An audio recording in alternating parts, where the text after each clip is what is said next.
Je m'appelle Léo Michaud, j'ai 25 ans et j'ai terminé la JM là en janvier 2023 où j'ai rendu mon mémoire de master. Donc mon projet de mémoire ça s'appelle C'est dans la tête et le sous-titre c'est Les impacts du dérèglement climatique sur la santé mentale, une enquête journalisto-théâtro-musicale. C'est un peu long mais en gros ça veut dire ce que ça veut dire.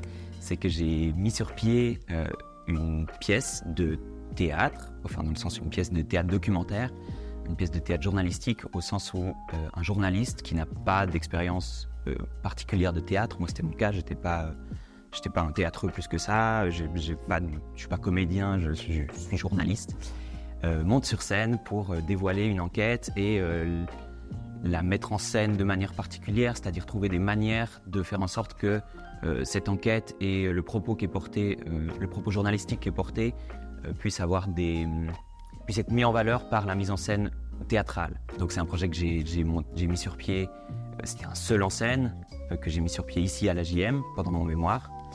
Et ça m'a pris 6 mois, une année. Je me suis un peu intéressé à ce sujet-là en particulier et j'ai creusé ce domaine-là et c'est un peu comme ça que j'en suis venu à essayer de faire mon truc à ma façon, à partir de ça, avec ma patte, avec ce que moi j'appréciais. Moi c'était quelque chose que j'avais jamais vu, dans le sens où je suis jamais allé voir un spectacle de journalisme en scène de ma vie. J'ai vu des extraits de trucs sur internet, j'ai lu des textes qui en parlaient, mais j'ai l'impression d'avoir vraiment fait un peu à ma sauce. J'ai décidé de me lancer là-dedans. C'était pas très précis au début.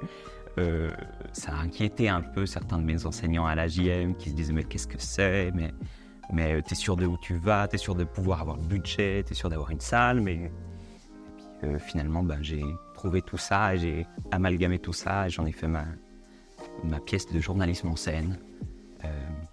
Donc c'est dans la... En tant que journaliste, le plus souvent, je suis derrière un bureau, derrière un ordinateur, derrière un micro ou même derrière une caméra. Mais là, je suis devant.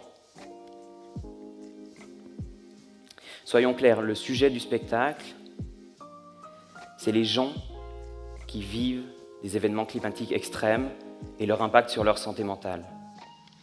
C'est pas moi et mon éco-anxiété. On va en reparler, certes, mais je suis là pour porter d'autres voix que la mienne. L'idée de cette forme-là de journalisme, elle m'est venue à la fois du fait que c'était d'abord très personnel, dans le sens où le théâtre, la scène, c'est quelque chose qui m'a toujours attiré. J'en ai fait un peu par la musique, un peu par le saxophone, mais c'était toujours des grands ensembles de musique ou quoi.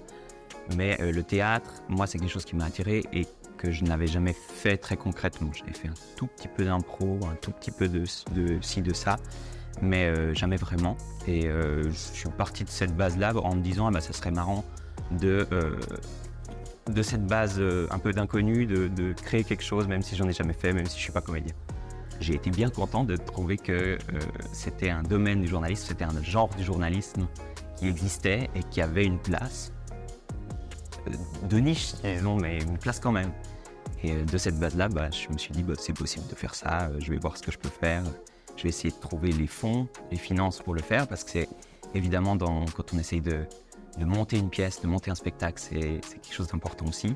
Pour le côté financier, je me suis adressé notamment à l'Université de Neuchâtel via des bourses qui existent pour les étudiants de l'Université de Neuchâtel en général, et plus spécifiquement pour les étudiants de la JM. Bourse que j'ai obtenue. J'ai reçu de l'aide aussi, notamment de la ville de Gland, qui m'a sponsorisé une partie des heures de technique des techniciens de scène. Pour moi, innover dans le journalisme, c'est important et en même temps, ça peut être casse-gueule. Parce qu'on a eu cette tendance, ou on a toujours cette tendance, à aller vers le toujours plus technologique, vers le fait de toucher toujours plus directement les gens avec leurs habitudes de consommation, leur téléphone, leur manière de capter de l'information, en particulier sur Internet ces dernières années. Mais pour moi, ce qui est important dans l'innovation, c'est d'essayer des nouvelles choses et de partir de sa propre expérience du monde et de sa propre manière de percevoir le discours dans le monde. Parce que le journalisme, c'est toujours un discours de quelqu'un à quelqu'un, c'est une discussion. Au niveau des obstacles que j'ai dû surmonter pour réaliser mon travail, mon spectacle, il y a un peu eu que des obstacles. Dès le départ, c'était un obstacle dans le sens où à la fois je suis pas comédien, je suis pas homme de théâtre, je suis pas metteur en scène, de rien du tout. C'est pas un monde que je connaissais, je connais pas spécialement de comédiens ou de théâtreux, théâtreuses ici et là. Il y a eu aussi des obstacles qui étaient de l'ordre de la manière dont les enseignants de la JM ont approché mon spectacle, c'est-à-dire il y a eu des inquiétudes de leur part qui étaient justifiées dans le sens où je n'avais pas encore de budget, je ne savais pas avec quel argent j'allais faire ce projet-là, je ne savais pas dans quel cadre, je ne savais pas dans quelle salle. Au tout début, il y avait une forme d'incrédulité de savoir si ça allait pouvoir se faire. J'ai dû la mettre de côté, cette inquiétude. J'ai dû me dire, ok, il y a des gens qui s'inquiètent, ok, moi aussi il faut que je m'inquiète, c'est tant mieux que des gens s'inquiètent, parce que ça me permet à moi de me dire, ok, il faut que je sois plus concret dans ce que je propose. Mais il faut aussi que je la mette de côté pour me dire, moi j'ai quelque chose en tête, j'ai bientôt un texte, j'ai bientôt des idées de mise en scène, j'ai quelque chose en tête d'assez clair en termes de mise en scène, j'ai envie de le voir sur scène. Qu'est-ce que je fais pour avoir envie de le voir sur scène? J'ai eu plein de gens qui m'ont aidé sur tout le chemin et c'est ça que j'ai aussi eu de la chance d'avoir. Parce que si j'avais été tout seul, ça se serait cassé la gueule, j'aurais pas encore mon mémoire à l'heure qu'il est. S'il y a des jeunes journalistes qui m'écoutent, bonjour déjà. Et ce que je voudrais leur dire, c'est de partir de ce qu'ils aiment faire, c'est-à-dire de ne pas avoir peur d'avoir une idée, c'est-à-dire avoir des idées. Dans le journalisme, on a tout le temps des idées, on a envie de faire des trucs, on a envie de faire ça. Enfin moi, en tout cas, c'est comme ça que ça se passe. J'ai envie de faire 1000 trucs, j'en ferai sans doute 5% des 1000 trucs dans ma vie. Mais là, en tout cas moi, ce mémoire de master, c'était une occasion parfaite pour réaliser quelque chose que j'avais envie de faire. Mais il y a des choses à demander, il ne faut pas hésiter à demander. Donc, demandez. Peut-être ce serait le conseil le plus important. Essayez, n'hésitez pas à essayer et soyez dans le bon cadre. Et pour être dans ce bon cadre, n'hésitez pas à demander.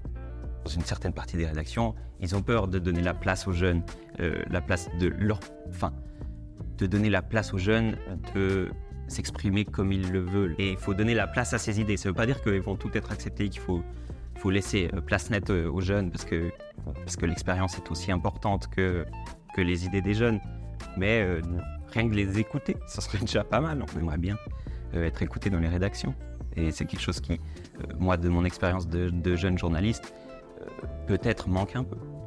Savoir si ce projet a été un tremplin dans ma carrière, je sais pas encore. Mais en tout cas, je sais que ça m'a servi dans ma démarche de recherche d'emploi pour plusieurs postes, pour avoir un entretien ici, pouvoir être en discussion ici. Mais donc ce projet qui était plus personnel, ça a permis de savoir qui j'étais comme journaliste.